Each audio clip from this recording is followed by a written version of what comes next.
तो BJP, Bharatiya Janata party और कुछ अन्य हिंदू ऑर्गेनाइजेशंस ने इस मुद्दे को उठाकर धार्मिक आंदोलन बना दिया। राम सेतु पुल को तोड़कर सेतु समुद्रम प्रोजेक्ट बनाना चाहते थे, जिससे श्रीलंका में शिप जाने की आसानी हो जाए और वहां पर ट्रेड सही से किया जा सके। लेकिन विद्रोह के बाद इस प्रोजेक्ट को सस्पेंड कर दिया जाता है और अभी भी ये केस सुप्रीम कोर्ट में पेंडिंग ही पड़ा हुआ है।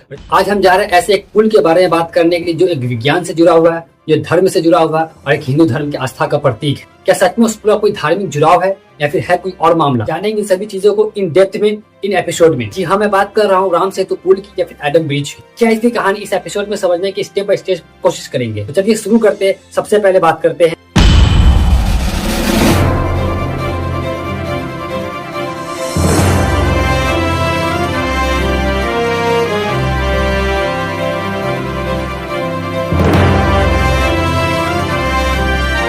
इन पर मैं 3 क्वेश्चन मार्क लगा रहा हूँ। सबसे पहले अगर मैं बात करूँ, क्या सच में इस पुल को भगवान राम ने बनवाया था या ये पुल प्राकृतिक रूप से बनाया गया है या फिर मानव निर्मित रूप से? आज के इस दौर में इस पुल के ऊपर राजनीति क्यों हो रही है?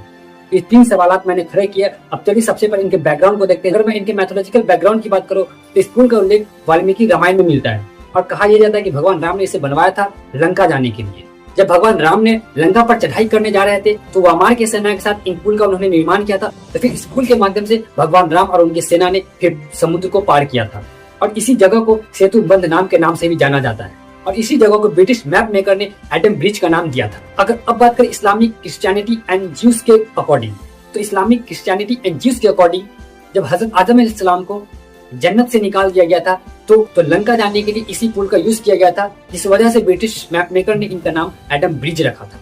तो ये रही इनकी मैथोलॉजिकल